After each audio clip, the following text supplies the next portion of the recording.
apartheid as a system which privileges one ethnic group over another, and that is definitely what happens under Zionism in Israel and Palestine.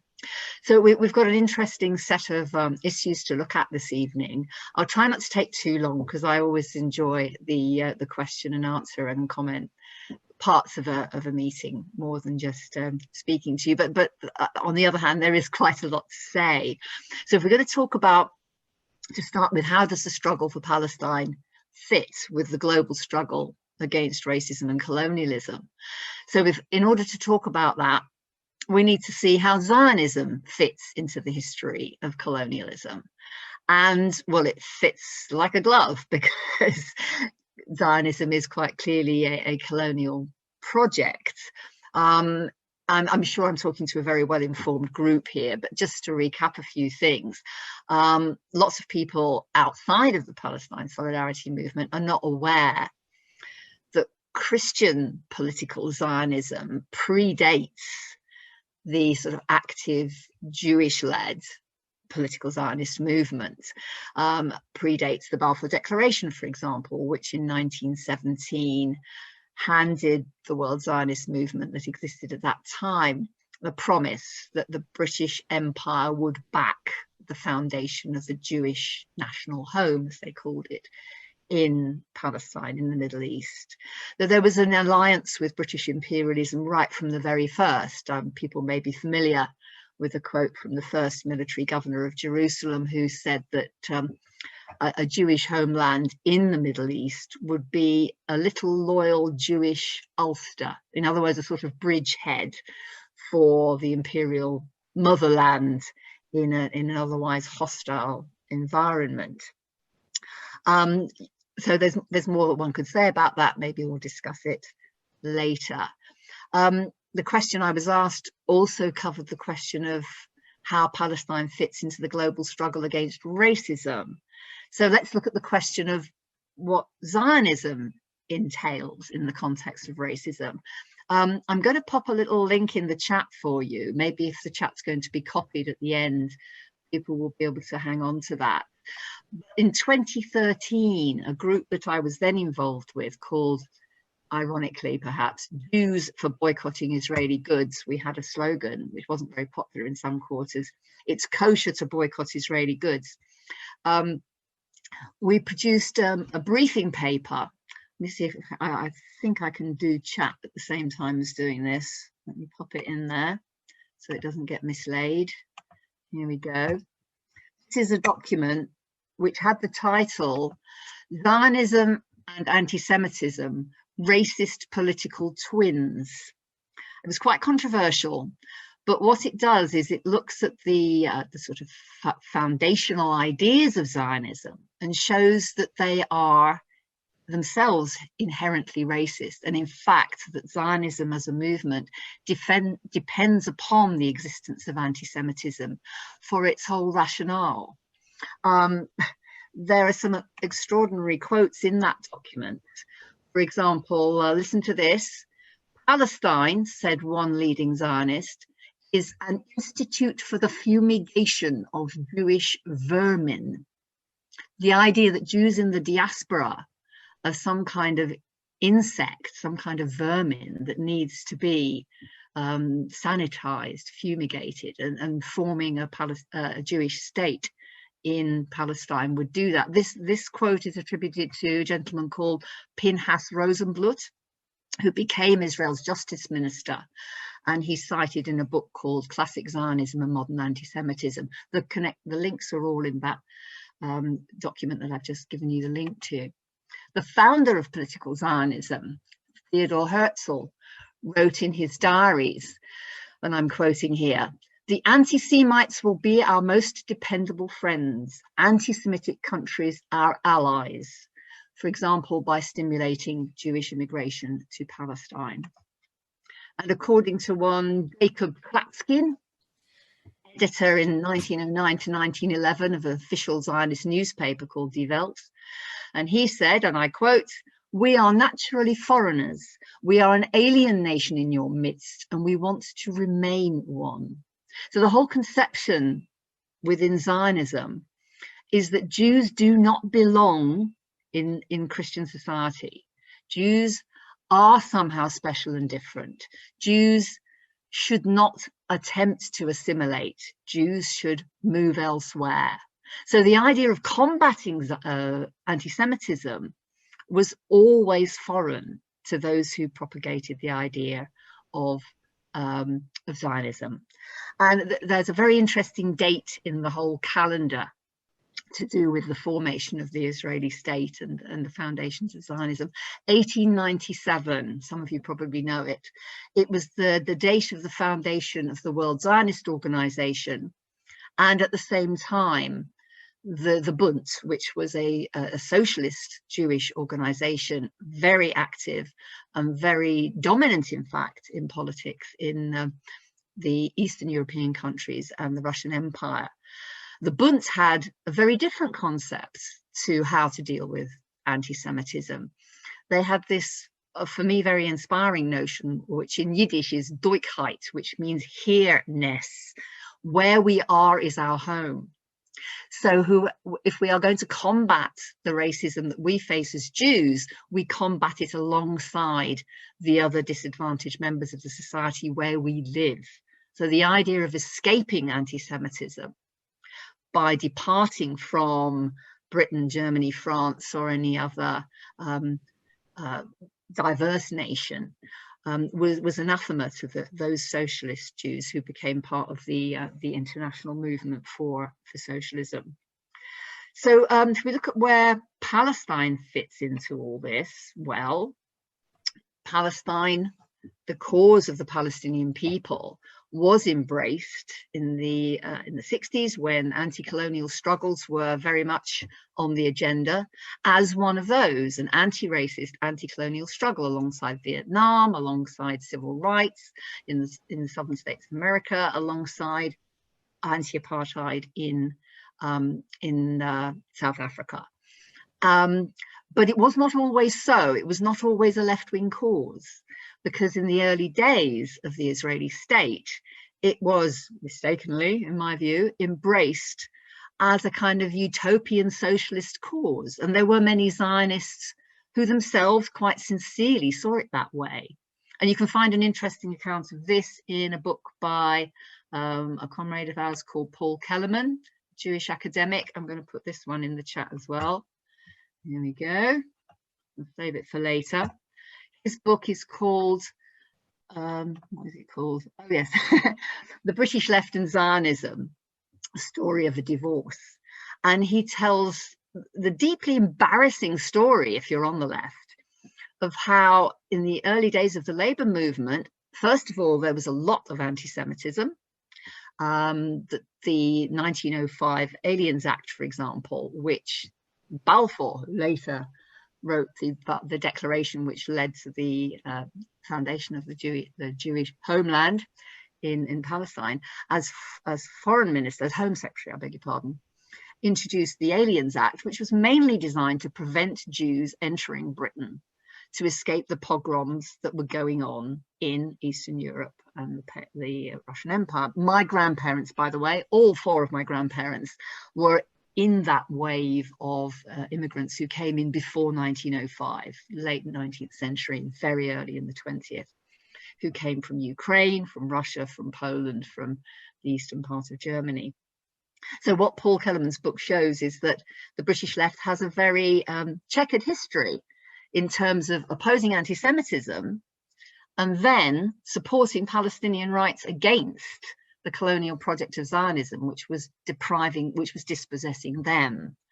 It became a convenient mantra that Zionism is a good thing. It will create a benign, a sort of colonial project which was seen as being a civilizing one, because the racism now had turned against the Arabs.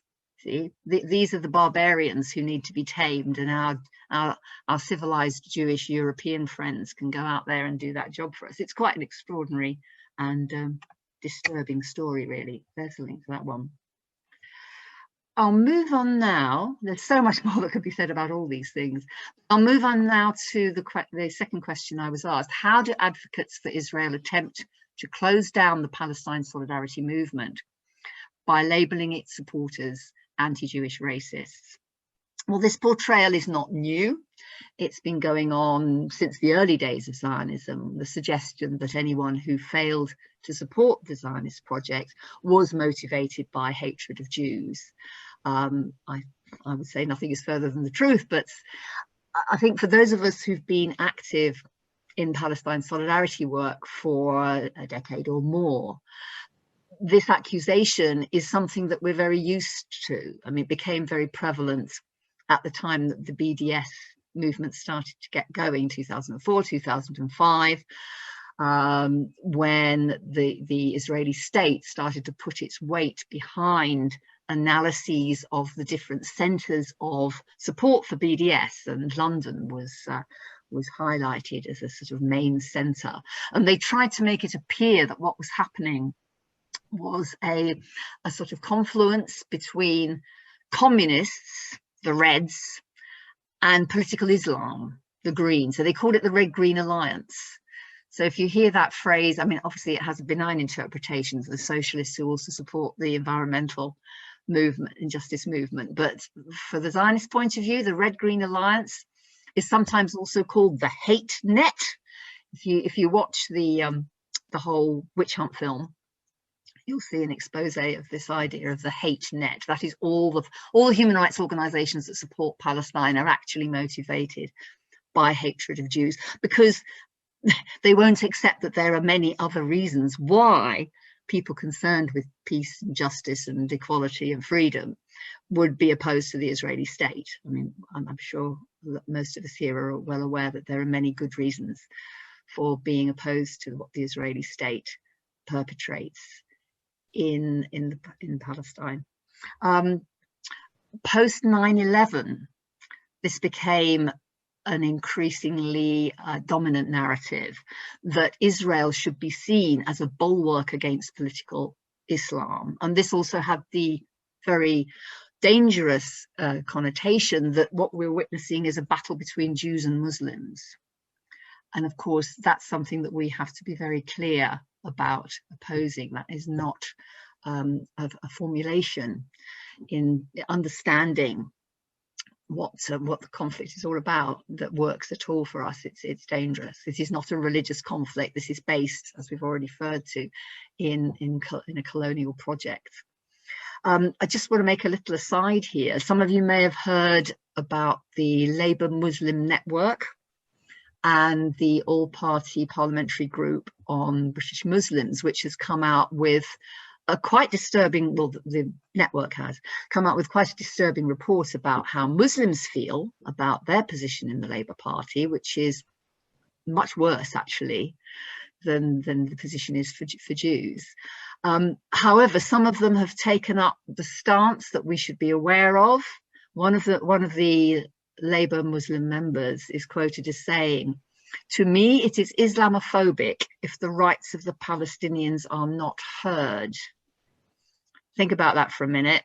If that is true, you're buying into the idea that Palestine is somehow a Muslim cause against a Jewish cause, and we don't want to go there. So we're being, in Jewish Voice for Labour, we're being quite careful about our attitude to the Labour Muslim Network's approach. You know, we obviously support the desire of Muslim members of the Labour Party to get at least as much consideration as it's been given to Zionist Jews in terms of their concerns, but with a little caution here. So moving on further then, how can we make sure that Palestine solidarity action is 100% consistent with fighting all forms of racism, including anti-Semitism? This is probably going to be the longest section of my talk, because we have to understand what racism is. And that is not understood in the current discourse.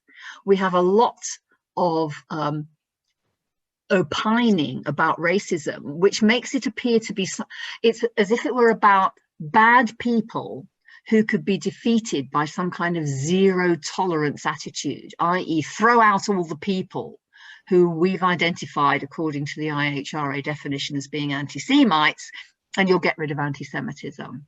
This is not the way you deal with racism. It doesn't comprehend what racism is really about. You may be interested, here comes another link. Jewish Voice for Labour's education group produced its response to the Equalities and Human Rights Commission report, which is absolutely appalling in its attitude, how you educate people about anti-Semitism. I really recommend it. It's worth reading, because it's based on this idea that you punish people, you track down people who express views that upset somebody or other, and then you punish them. And that's as if that were ever going to deal with a body of ideas as deeply rooted as racism, anti-Jewish racism or other forms. So I'm going to, sorry if this is a little bit of a surprise to people, but I'm going to have a look at some ideas about racism, which a member of our education group, Neera Yuval Davis, who's an expert on these matters, has written. And she says, racism takes place when the boundary between us and them becomes immutable and naturalized. The inherent inferiority of them is justified ideologically, culturally, religiously, or scientifically. Neera says there are two main logics of racism: exclusion, the ultimate form of which is genocide, or exploitation, the ultimate logic of which is slavery. And in most historical cases, these two logics intertwine with each other. And then she looks a bit more closely at the UK, where you can see an imperial narrative, which is related to the colonial and slave trading past of the British Empire, mainly associated with anti-Black racism. And it's often based on religious and scientific rationalizations. You know, Blacks are inferior, they're childlike, they're not civilized, this sort of thing. And has been used, of course, to justify extreme exploitation in the form of slavery.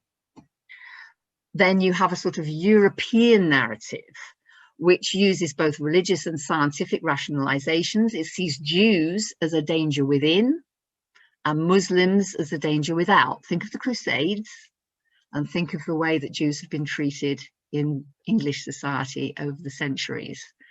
I didn't know until a couple of years ago that all the Jews living in England were expelled in 1290 and not readmitted until 1683 under Cromwell.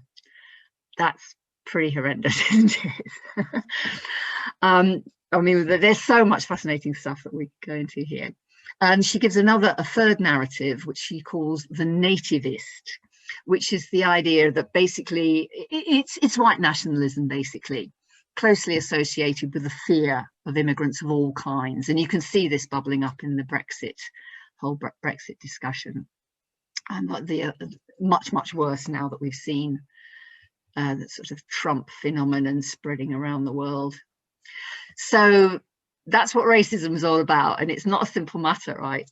So if we're going to make sure that our work around Palestine avoids any form of racism against Jews, we've also got to understand what anti-Semitism is. And we do have to recognize that there is real fear within most Jews, based on centuries of persecution, centuries of scapegoating.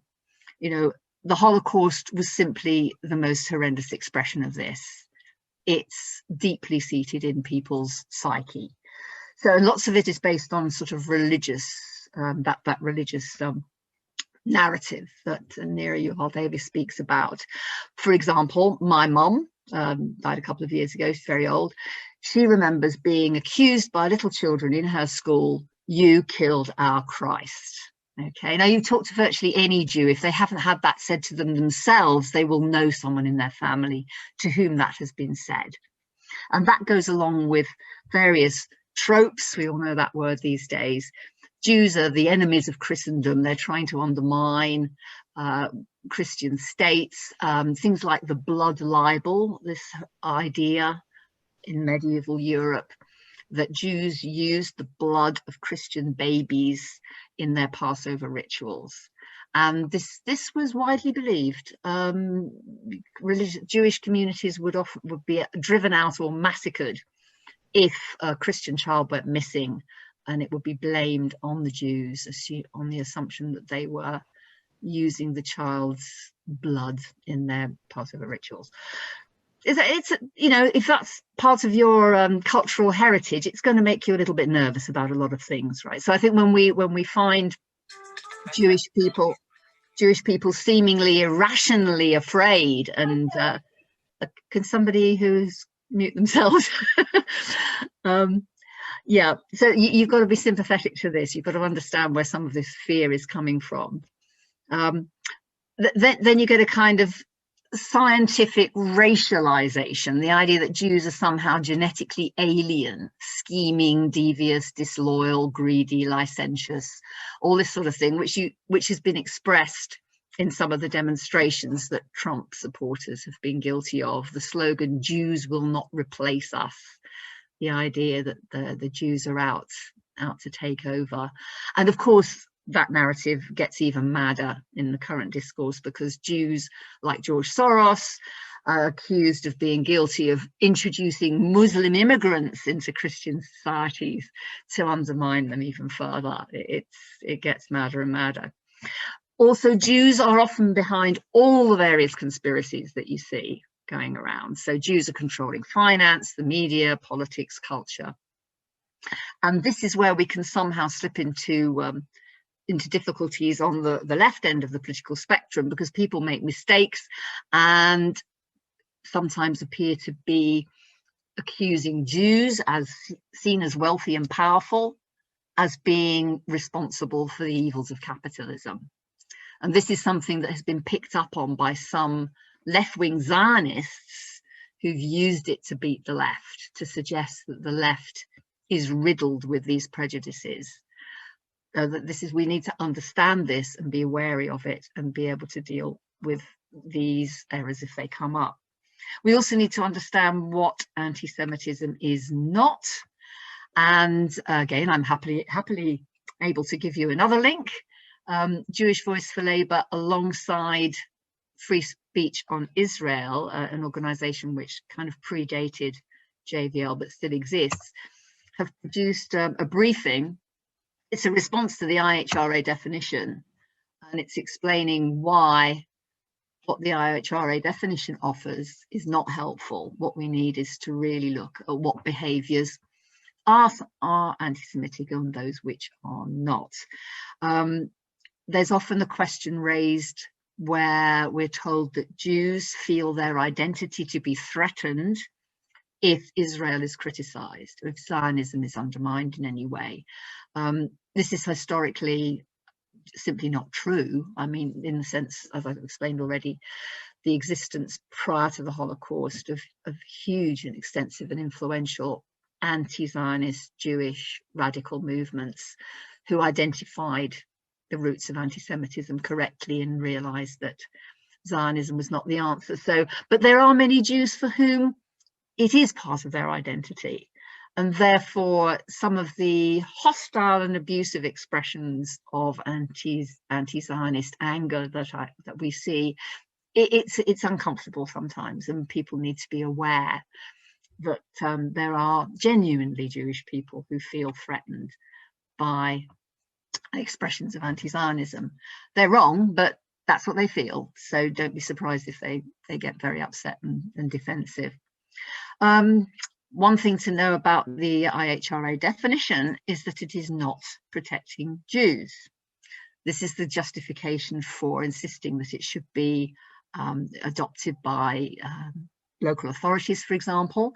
And nowadays, since Gavin Williamson, that incredibly efficient education secretary that we have in power at the moment, the one who's so good at dealing with whether schools should open or not, and all those, and exams, and he's such a wonderfully competent person. He's taken it into his head to write to every university in the land, demanding that if they do not adopt the IHRA definition and use it on campuses, then there will be financial penalties. This is really serious, and there is now a massive campaign about this. Here comes another link. Some of you may have seen an excellent letter in The Guardian the other day and a report about it. A number of leading legal figures pointing out how dangerous this development is. and what a threat it is to the autonomy of academia in our country. So, I mean, there's no doubt that we can look at this in more detail if you like. The IHRA definition was formulated, was promoted, I would say, rather than formulated, in order to protect Israel and Zionism from legitimate criticism. And it's being weaponized in such a way that it leads to silencing of the Palestinian narrative. And this is what we have to worry about. And I'm sure some of you, again, are aware that the man who originally drafted the definition, Kenneth Stern, an American academic, Jewish American academic, his intention was to try and provide some sort of guidance for people in different countries collecting data about anti-Semitic attacks. And he has, over the last couple of years, vocally expressed his horror at the way this definition is being used to crush legitimate discussion and debate and learning. He's an academic. He's looking at what students should be able to debate or not debate. And he's been very vocal in saying that the IHRA thing is not serving its purpose as he had intended. But he's not being listened to, of course, by those people whose motivation is simply to crush the Palestinian discourse. So wrapping up now, I'm sure you'll be glad to hear. So the question, the discussion that's been generated around the IHRA definition is deeply divisive and negative. It's ahistorical. It ignores the anti-Zionist Jewish tradition. It makes it very difficult to build a united struggle against racism, which is the only way that we can really defeat the racist ideas which are endemic in our society. It creates a hierarchy of racisms, which is very dangerous, and it also promotes hostility from other victims of racism towards Jews. This is clearly happening. It's very disturbing. So the phony concern about anti-Semitism, which is being used to attack genuine racists, and this is what's been happening in the Labour Party, that people who have a lifelong history, including Jeremy Corbyn himself, of combating all forms of racism, are now being attacked, and that is undermining those forces that are actually capable of building a united response to racism in all its forms, including anti-Semitism. It's very ironic and very dangerous. So Palestine solidarity, the boycott, divestment and sanctions movement, we are part of the anti-racist movement. We are those who favour and campaign for human rights. And I would say the best form of defence against the attacks that have developed around the IHRA definition and all that's associated with it, it is to continue to do the good pro-Palestinian campaigning work that has been going on for years and is continuing. So I like to give the example of Artists for Palestine UK, which has been the main proponent of the cultural boycott campaign in this country. I was involved with it in its very early stages back in 2011. This little group of mainly cultural, creative people, activists and others, got together and produced a pledge for Palestine, which has been signed by 1,200 or more people engaged in all areas of cultural production. And it says, basically, we will not go to Israel until apartheid ceases. That's what it says. And when it first came out, it was, of course, attacked as anti-Semitic straight away. There were all kinds of attacks. But somehow, by building the Palestinian narrative, by talking about Palestinian cultural production and how that is harmed by the Israeli state, by promoting Palestinian voices in a very clear and humane way, this campaign has become almost mainstream. So somebody like Brian Eno, for example, can write articles in cultural magazines. New Musical Express can hold interviews, filmed interviews at Glastonbury a couple of years ago with a leading BDS activist about Radiohead, massive band. I'd never heard of it until this happened, but hey, there you go. Absolutely massive band, huge following, refused to listen to appeals from Palestinian activists that they should not go and play in Israel. And New Musical Express carried, without any sense of irony or any embarrassment whatsoever, a long interview with a BDS activist explaining why this was not a good thing.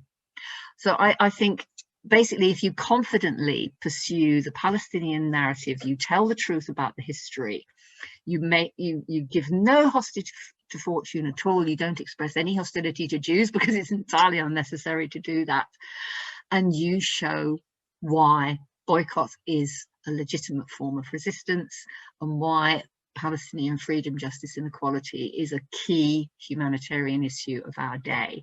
So imminently, we're coming up to the time of year when students on campus will be wanting to take action in the context of Israeli Apartheid Week. And there are already campaigns to have that undermined and banned where possible. We've got to help them to resist. And the campaign against imposition of the International Holocaust Remembrance Alliance definition of anti-Semitism is an important part of that. I could, as you've probably guessed, burble on for hours about this, but I will now stop and see what questions and discussion points you'd like to pursue. Thank you very much for listening. Okay, thanks very much, Naomi, for so expertly elucidating the complexities of what is, such an important, complicated issue. Now I pass you on to Debbie, who is going to handle the questions. Hi.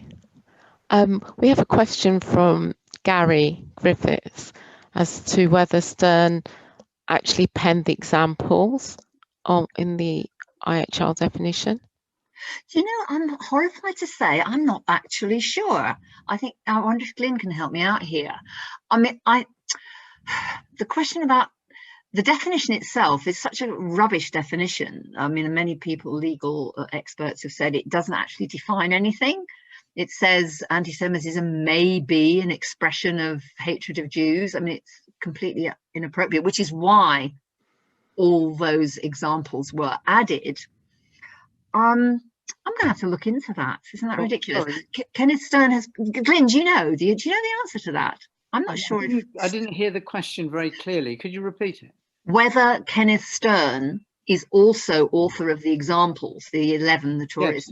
Yes, I think he is. Yes, he is, and because these were all the cues that he was giving for people doing their research, areas in which they should look at. Of course, it was an absolute gift to the people who wanted to misuse it. Yes, that's it. And Kenneth Stern, actually, there's another link I'll try and dig up while other people are chatting, maybe. Kenneth Stern recently appeared on a Zoom conversation with Salma Karmi Ayoub, who's the Palestinian lawyer who you see in that film clip, discussing this very question. So if somebody wants to look into this whole area in some detail, that's well worth a look. So there we are. Glyn has helped me out there. I should have known that. When it was asked, I wasn't sure. I mean, I thought it was true, but there we go. What would you know?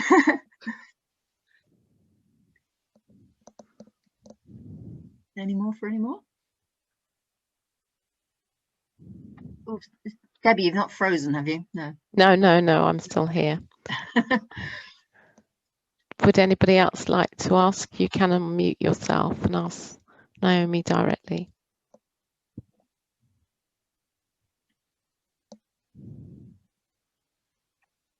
Yes, it's Miranda Pinch here. Miranda. Hi. It's very it's not common knowledge because it's never really been properly publicized, but the Liberal Democrats, along with accepting the IHRA definition, also took on the House of the Home Affairs Committee caveats, right? Which, I mean, we didn't want them to take on the definition at all, but with the caveats, made it almost acceptable because the caveats actually contradict some of the examples in saying very clearly that it's okay to criticize Israel. The problem is that people who attack in the Lib Dems and other things, no one seemed, because the Jewish Chronicle, just after it was accepted, someone leaked it, as always, and it was always leaked that Lib Dems had accepted the definition, and there's never been a mention of the caveats. And I think that needs to be made more public, that actually even our own Parliament, the Home Affairs Committee, came up with these two caveats to them. Do it. Good point. Let's take a few more questions, but that's certainly something I'll come back to. I have a couple. Could I ask a question? Hello? Could I ask a question? Yes. So we'll go to Mary first and then Linda Ramsden. Okay. I hope you can hear me all right. Thank you for that brilliant, brilliant talk. What I would like, and I know it's impossible, is sort of three things I say when somebody says, oh, aren't the Labour Party dreadful? I heard Margaret Hodge on television the other day. You know, I feel I just don't know where to begin. So it's just three things I could say. Anyway, that's my question. Good. That's a challenge. I'll think about that. Thank you, Mary. Linda, would you like? Okay, yeah, a couple of points, please. I mean, again, Naomi, thank you so much for participating in this meeting and for just how articulate you continue to be on the subject. A couple of quick things. Does the Ford inquiry give you any case for hope as to getting more of the truth out within the Labour Party? You know, and then are you convincing many people within the Jewish community as you lay out your arguments? Are there those listening to you, or is the divide so great that you're not bridging it? And is there a difference between younger people in the Jewish community who overall are looking at the bigger issues nowadays in terms of just living with more opportunities in the world today and fighting austerity and all that? Yes, some comments, please. Thank you. Oh, great. Shall I, does anybody else want to come in, or shall I try and pick up on some of those? And I'm aware that Glyn's there as well to help out if I run dry, as it were. The point about the caveats, Miranda, that you're absolutely right. It's scandalous that what the caveats are, for those who may not know.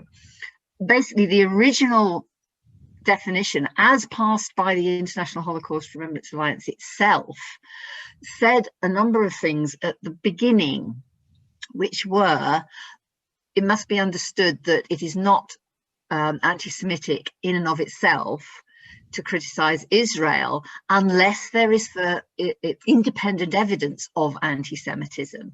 So it's not just saying that Israel is a racist state.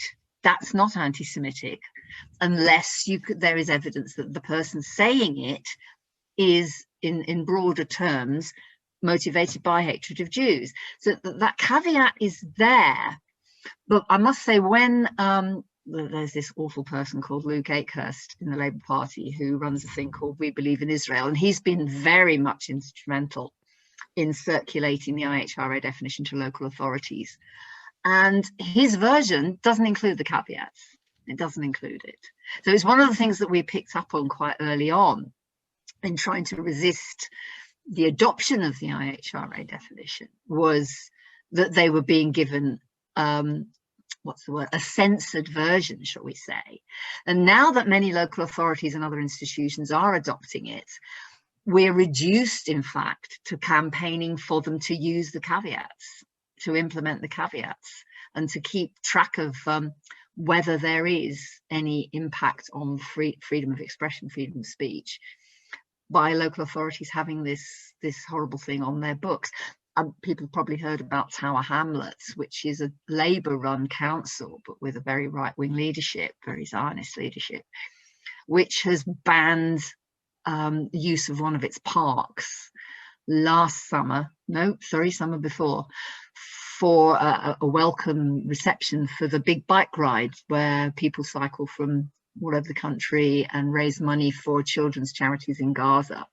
totally reputable humanitarian project, and they were banned from holding their gathering in a park in Tower Hamlets because people were saying, oh no, well, you know, there might be some anti-Semitism expressed here because of the IHRA definition. Extraordinary.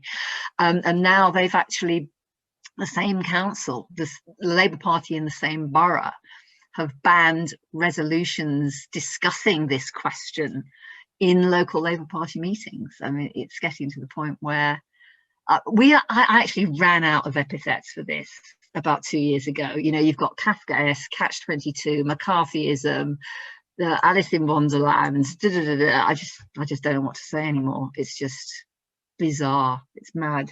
But the caveats are really important, and they may be, you know, we have to use them now, because that's I'm sure Glyn could add something to this because he's part of a very important initiative on this. Shall I quickly say something about the Ford inquiry, Linda? Very good question. I mean, it was set up by the Labour Party in order to look into the leaked reports, which exposed, God, how long ago is it now? It doesn't really matter. Which exposed the most appalling misogyny and bullying and treachery, basically, within the Labour Party machinery, trying to undermine Corbyn and behaving in an atrocious manner towards Muslim and Black members of the party, totally ignoring their complaints about the way they were treated, and also ignoring complaints about anti-Semitism if they were made against people who were on the right of the party, and also ignoring complaints.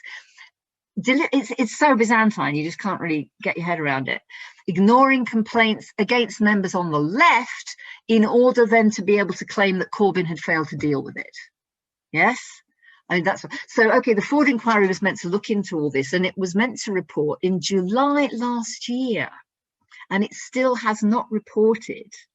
And what seems to be happening is, although its terms of reference did not mention the Equalities and Human Rights Commission report, which was going on at the same time into the Labour Party's handling of anti-Semitism complaints, it now seems that the Ford inquiry has been told that it has to take into account the EHRC report, which only came out in October, and the Labour Party's response to it. They've produced this terrifying action plan in response to it.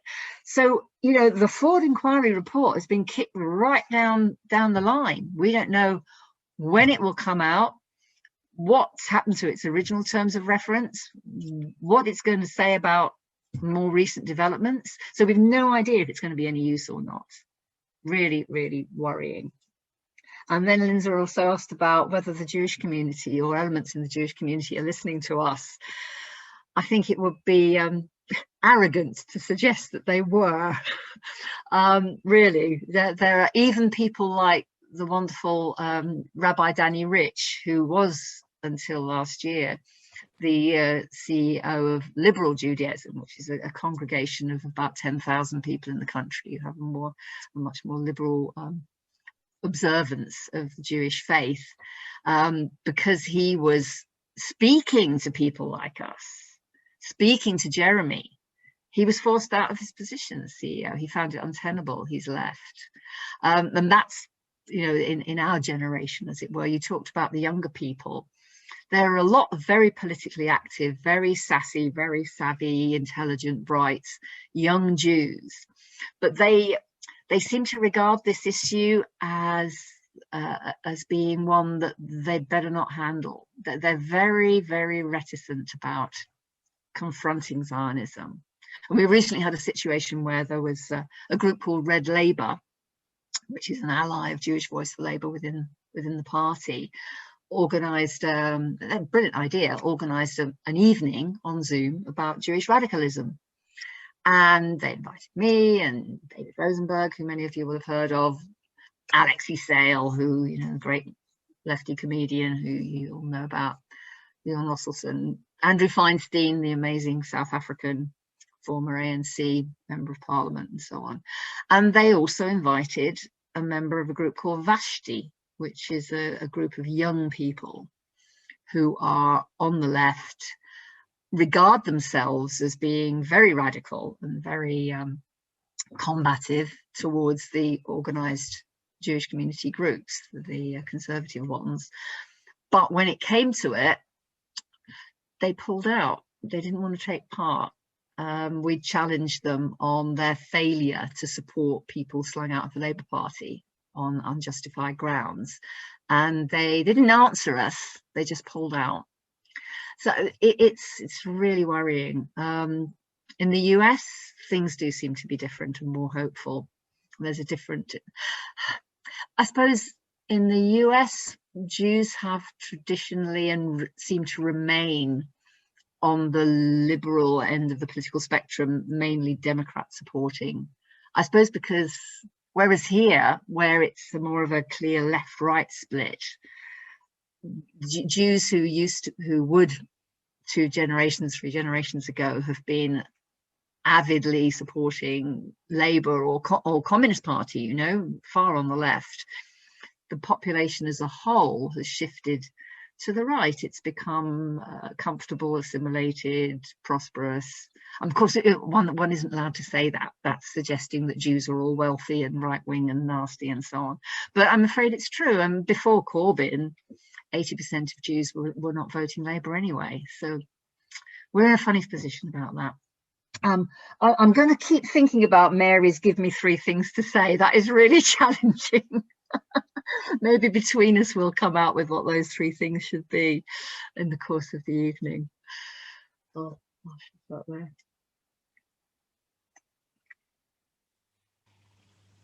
I think Glyn would love to contribute. I'm sure he's.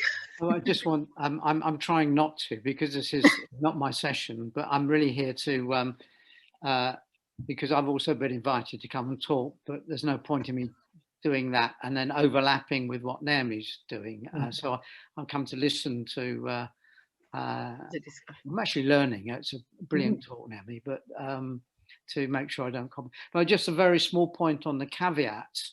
The Home Affairs Committee on the caveats, they're very carefully worded. So they talk about criticism of the Israeli government, which doesn't allow for criticism of the Israeli state and really circumvents the right to criticize the founding of Israel and the Nakba and so on.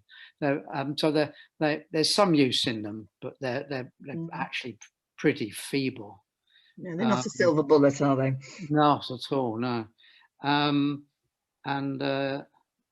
think that's the only point. I mean, Naomi's answered all the other points. Right.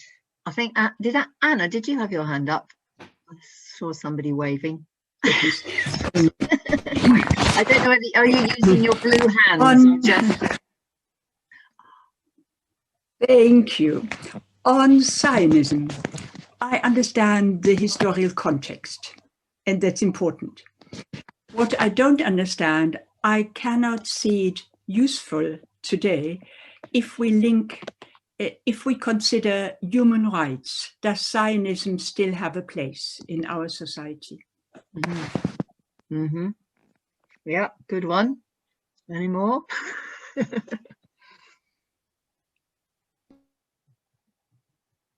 Writing that down. There's a question from Martin as well.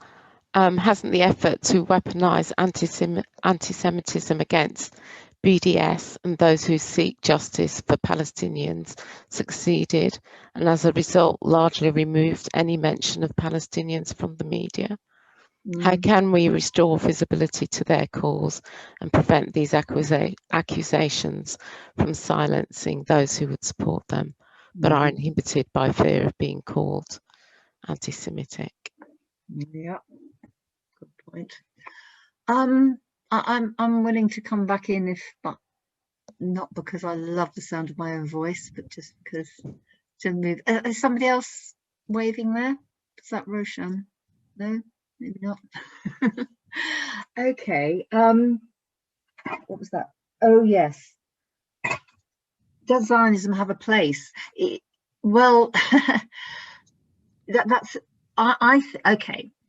My analysis and the analysis of quite a lot of Jewish people is that Zionism was the wrong turn for politically active Jews to take at the end of the 19th century and after the First World War. The history would have been very different if that had not occurred.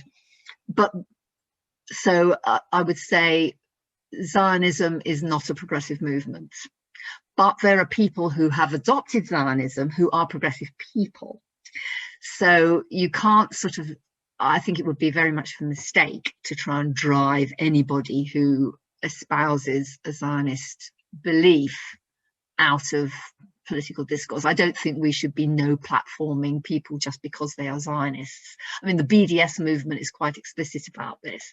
We're not boycotting individual Israelis or individual Zionists. We are imposing a boycott against the institutions which underpin the state of Israel and its oppression of the Palestinian people. So, I mean, if we were having an academic discussion about it, I would argue that Zionism does not have a place in any discourse which favours human rights and freedom and justice. But I would do it in a fairly conciliatory sort of way. I mean, I think it's quite interesting to read the histories of individuals who've grown up as Zionists and moved away from it. There's an excellent book by a Scottish psychotherapist actually called Abigail Abarbanel, and it's called Beyond Tribal Loyalties. And she interviews a number of people who've grown up in Zionist families, in Zionist communities, and moved away for various reasons. That's worth looking at. And Anthony Lerman's book about his own transition, what's it called, The Making and Unmaking of a Zionist, is really, I mean, I found it a riveting read. I think for some people it's a bit of a struggle, but because he talks about his role as the founder of the Institute for Jewish Policy Research and the way he was driven out of it, simply because he refused to accept that anybody who criticized Israel deserved pillorying as an anti-Semite. He said, no, you can't do that. And he could see the negative consequences of doing that. But it's very interesting. So, you know, but people are in different places on that path. Some people will never change, but lots of people do. I mean, if looking at people talking about the American environment, and you've got this character, Peter Beinart, who is a Zionist, always has been a Zionist, but he's a thoughtful person who has taken on board the implications for the Palestinian people. And his analysis now is that Zionism can't be justified anymore. You know, he's talking about a one-state solution now. So it's painful for people. It is very, very painful because you're grown up with you're brought up with this terror that if you don't support Israel as a sort of ultimate place of refuge, you will end up being gassed. I mean, that's pretty scary if that's what you're brought up believing. So, yeah, there's a question well worth thinking about. What's Zionism's place in human rights discourse? Has the weaponization of anti-Semitism been successful? Yeah, it's virtually destroying the Labour Party. I mean, honestly, what's going on in my party now? Somebody's asked me about my own situation. I'm quite happy to talk about it, and will do. But as I've already said, really, I don't know what others on the call think who are active in the movement, but we just ignore it, really. We just say, I'm sorry, you may tell us. Are you going to say to Palestinians that if they talk about their own dispossession, they're not allowed to say that that was racist, what happened to them? They're not allowed to say that the foundation of the state, which drove them off their land and killed tens of thousands of them, was a racist project? No, that they are entitled to say that. Sorry, throw me out of the Labour Party if you like, but you know, it's not actually life-threatening. You know, being accused of infringing the conditions of the IHRA definitions. Not so far in this country, you do not get a bullet in the back of the head. You do not get dragged off and tortured, which does happen to political dissidents in other places for other things. So we should stand up and do it. Yeah, we should stand up and do it. So my own suspension is, yeah, well, kind of enjoying the notoriety, really. What's worrying me most is that in the constituencies where people of the left have been suspended, and there are dozens of them, the right is mobilizing and actually taking over the organizations in those constituencies. It's happening in mine right now, and I know of many others where it's happening. So there is a fight for the soul of the Labour Party going on, and tragically, anti-Semitism has become the weapon of choice for. I don't know if you're aware of this, but the latest edict from the General Secretary of the party, which led to my and many other suspensions, was that no motions must be passed, or no discussion may take place which touches on, this is the phraseology, touches on anything which might make certain members of the party feel uncomfortable, right? So my suspension is based on the fact that people recorded discussions in our general committee meeting where myself and the chair made quite vociferous statements about what a ridiculous regime we were living under at the moment, and how these, you know, we can't even discuss what we think about the leadership's actions on a whole range of things. This was, people started saying in the chat, oh, I feel uncomfortable. I don't feel welcome here now because you're saying this. It was in the chat. They didn't put their hands up to speak, just in the chat. And then they sent the chat to the Jewish Chronicle. The Jewish Chronicle sent it to the Labour Party, and we were suspended the next day. So that's the kind of regime we're living under. But, you know, there's got to be a fight back. Got to be a fight back. If there isn't, I really despair of politics in this country for the next generation. So there we go. Is it anti-Semitic? Somebody's asking in the chat. Yeah, it really is.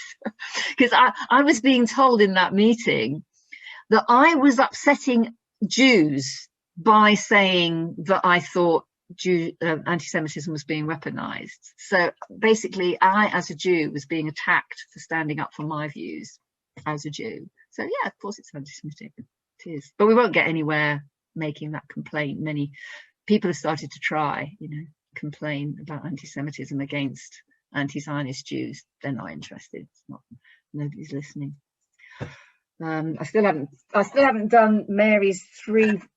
I think one of the three things you have to say is that Margaret Hodge does not represent all Jews in the Labour Party. She really doesn't, and that there's so much evidence of this. I mean, apart from the fact that Kenneth Stern, who wrote the damn thing, doesn't agree with the IHRA definition, you know, that there's the whole history that they need to look at. We have also, nearly all the allegations that were made against Jeremy Corbyn have been comprehensively debunked. It's on the JVL website, 14 arguments against nearly everything that's ever been said against him. He's apologised for so many things that he wasn't wrong to do in the first place. It's infuriating. Well, that's two things. Lots of Jews are opposed, and every one of the allegations can be undercut. I'll think of another one in a minute. Miranda's got a hand up again. I can think of one, which is that this nonsense that reference to the Jewish community, board of deputies or whoever represent the Jewish community. Well, no cultural group is one single group of one identity and one set of beliefs, and that therefore to make such statements is stereotyping and is therefore racist. Yes. And that, of course, there are massive differences within the Jewish communities. And you can quote them, you can quote us, you can quote Jewish Voice for Peace in the States, etc., etc., etc. And the Haredi community, the very Orthodox group, are not members of the Board of Deputies. I mean, you know, you can go on pulling that apart. Yeah. No, I was going to say that within the Lib Dems, I myself had an accusation against me, which was actually thrown out not because it was disproved, but because they handled it, their handling, Lib Dems was so abysmal in the way they handled just about everything. But they had to apologize in the end and say that it was out of time. The interesting thing about it all was that part of the accusation against me, apart from a great long list of screenshots that were taken from my own private Facebook page, most of which left me really wondering why, was that I was a known anti-Semite and I was guilty by association because of my friends in the Labour Party.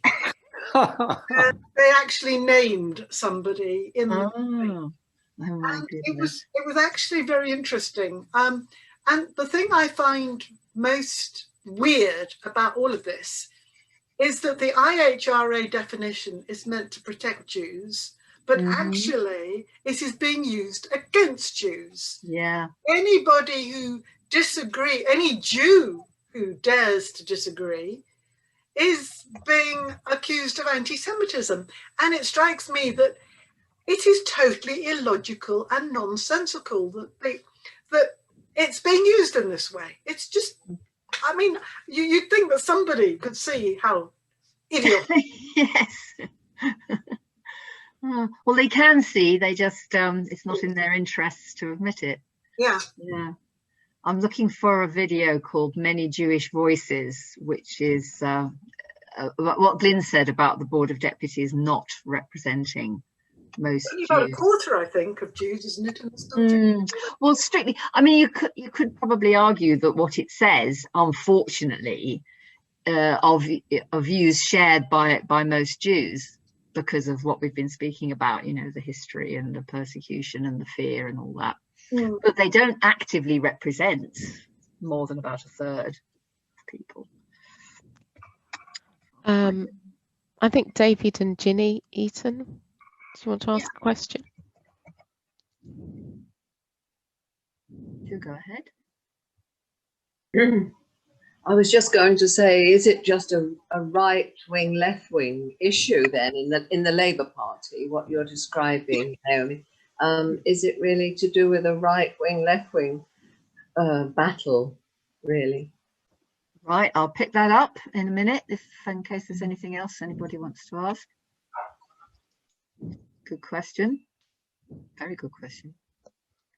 I can't find our video. Do people want me to tackle that straight away then? I'm happy to do so. There's nobody else wants to come in. I think it's important that we say that it largely is a left-right battle. So although I mentioned earlier on that those of us who've been active on Palestinian rights for many years are used to these attacks, the accusation of anti-Semitism, people in the Labour Party were not used to it.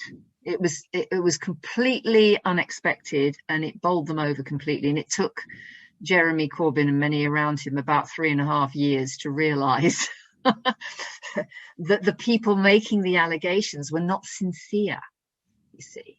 That they believed that there are a lot of Jews who are very upset and angry and worried, and that's why there were all these complaints.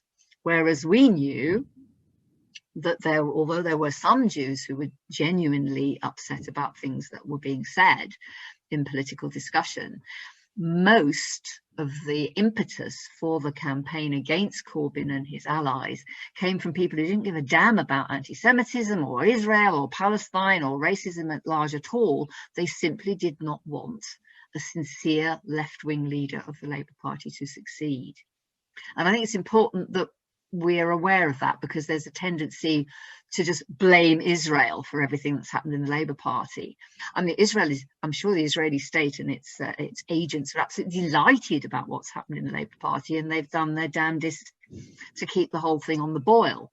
But they would not have succeeded if they didn't have the support in their enmity towards Jeremy of the media establishment, the political establishment, everybody really. I mean, anybody who wants to retain the North Atlantic Alliance, anybody who wants to continue to support wars, foreign policy waged by war, anybody who is in favor of, exploitation of the global economy for the benefit of the major corporations. none of those people wanted Jeremy anywhere near number 10. And the fact that the Zionist lobby had handed them this weapon of anti-Semitism was just a gift, and they ran with it. I don't think it would have succeeded if it were not for that. So you can't blame Israel for everything, unfortunately.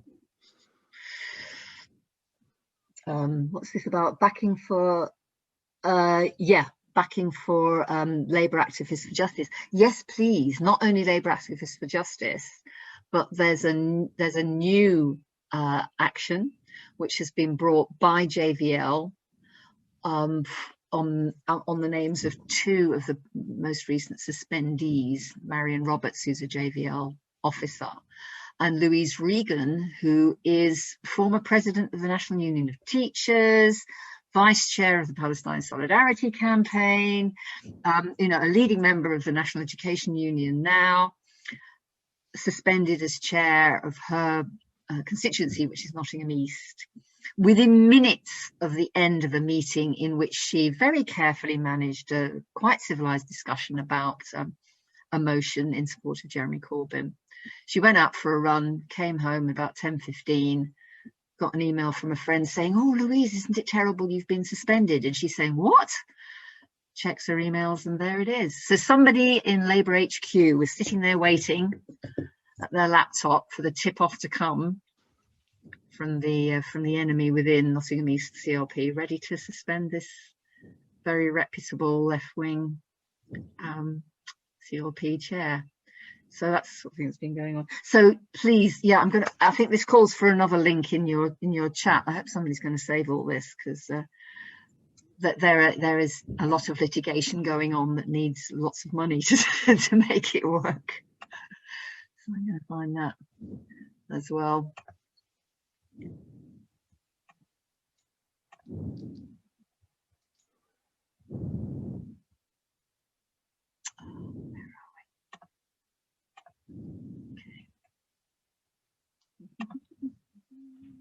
You've all gone very quiet. Right, I'm going to get you this. This is a story about the various legal actions that JVL is supporting, and the one that was mentioned in the chat is one of these, and they're forward linked to the fundraisers. There you go.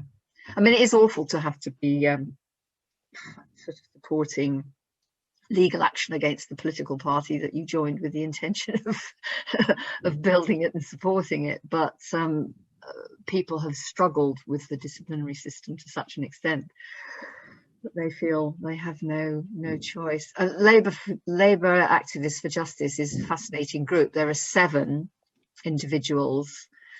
4 of them are elderly Jews who have been accused of anti-Semitism.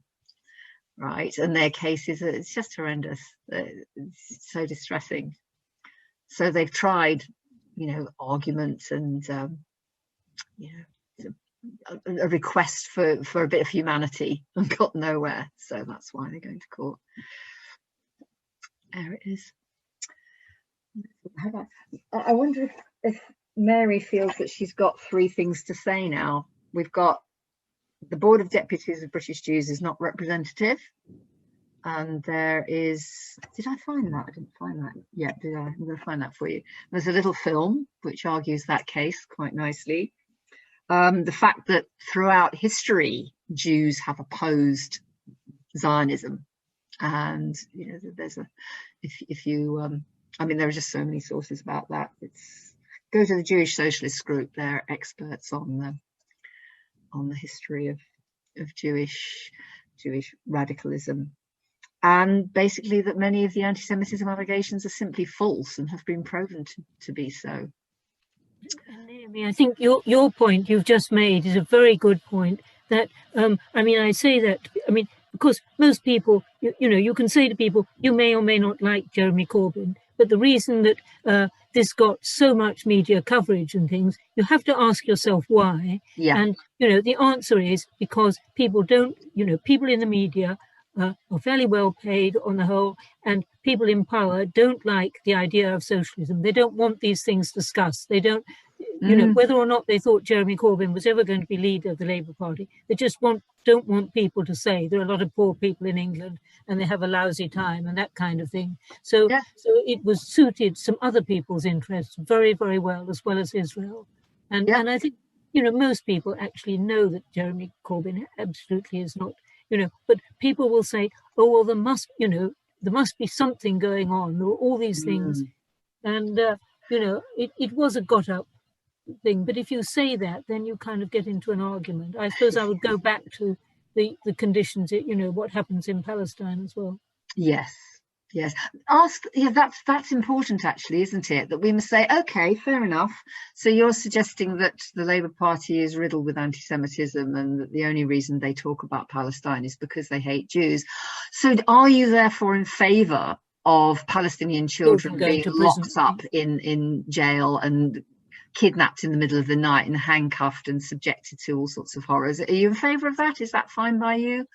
What about the annexation of land that is under international law not legitimately part of the Israeli state, etc.? I do point out that, you know, if somebody came and lived in my garden and told me to go and live in the shed, I wouldn't like them, you know. I mean, not because I was against them for being Syrians or something, even though they might have needs. I just wouldn't like them. So I kind of try and bring it down to that. Thank you. Yeah, thank you for your contribution. I would emphasize that point, that it's about, you know, if you focus on human rights all the time, it's much more difficult for people to contradict you. And particularly if you talk about children and the and the Military Courts Watch and so on, those sorts of organisations. Yeah, amazing. And perhaps, you know, to say it must be, you know, there are many people, I don't know whether you should mention this, but there are many people in Israel who find this distressing, you know, who don't feel proud of, you know, families being moved at the last minute and things. So, you know, there can't be any reason for that, really. That's right. There's a great story recently. Some of you've probably seen it. Was it 90 young people who were about to be drafted into the so-called Israeli Defense Force have refused to do so, and their statement is very vociferous, actually. I was quite surprised, because there has been this movement, the Shmini Stim, the people who refuse to serve, for a number of years. It got a bit quiet for a while, and you know, lots of young people use mental health grounds and all sorts of reasons for not serving, but these young people, a large group, have come out with a really quite you know, definitive statement as to why they do not want to serve in the occupied territories. They are, Linda. You might be able to find a link, Linda. Is it 60? I thought it was more, but okay. Yeah. To use a dangerous word, it's ironic that in Israel there's probably more free speech criticising Israeli government and violation of Palestinian rights than is allowed here. You know, for example, Haaretz and Gideon Levy, the leading journalist, and the ones examples Naomi has just given. Yeah, good point. I saw a hand wave just down there. Is that David? I'd be very happy to hear from you if that's all right, Debbie. Well, I'm pretty new to all this debate. I mean, what would be your understanding of where Keir Starmer is coming from? Oh, God. Okay, shall I tell you what? I'm sorry. I really, and there are lots of people on the left in the Labour Party voted for Keir Starmer, thinking, okay, the whole Jeremy period's a bit of a disaster. We want to move forward. Here's this guy who has, you know, he's pledged that he will stand by the manifesto commitments that the Labour Party made under Jeremy's leadership. That's good. He said he wants to unite the party. That's good. This is him back in February, March, right? And a lot of people voted for him in preference to be honest, a rather weak set of candidates opposing him, including Rebecca Long-Bailey, unfortunately. So he got in on this pretext. I am convinced that his main project, absolutely his top priority above anything else, is clear out everybody who supported Jeremy Corbyn. I think that's his main priority. And he's doing that in order to be able to prove that the Labour Party under his leadership is no threat to the capitalist class in this country. That's it. I'm sorry, it's really blunt, but he has no other motivation. I mean, the way he's flip-flopped on policy, the way he's completely failed to stand up to the Tories, he's like someone pitching to be part of a national government alongside Johnson. That's the way he's operating. I mean, there are lots of people in the party who are just baffled and horrified, and they're throwing up their hands and saying, why is the front bench not putting up, why is it not being the opposition that this political system of ours demands? You know, we've only got two parties. What are you supposed to do if the one in power is leading us to disaster and you haven't got an opposition in the other major party? What on earth do you do? It's dangerous. You know, there will be people taking to the streets for all the wrong reasons, you know, lockdown vigilantes and things, and anti-vaxxers and God knows what. And Keir has no answer. Sorry, that's a horrible response to your question, David. Fair enough. I mean, there's only one issue at the moment, and you can't say that he hasn't been critical of the government on that issue. Well, I can actually. I mean, really, the Labour Party is meant to be the party of the trade unions. The National Education Union isn't affiliated, but nearly all its active members are members of the Labour Party. And they have led the whole movement to critique the way this government has operated over COVID. They're the ones who had a strategy back in May, June last year for how we could be, you know, making schools safe, you know, the basis on which it would be appropriate to let children back in, managing the sort of hubs of infection which schools are, etc., etc., etc. And at no stage throughout the summer and autumn of last year did anybody in Keir's leadership team consult with the NEU, support the NEU. I mean, I actually had a listen to, I think it must have been Any Questions, where you have Mary Bousted, who's joint leader of the NEU, on the panel, and some insignificant twerp from the Labour front bench, whose name I can't even remember, there. And she was putting a very coherent position about how we could be handling COVID, you know, dealing with people's needs, you know, the needs of the community, and so on and so on. And this Labour Party front bench spokesman made no reference to what she'd said whatsoever.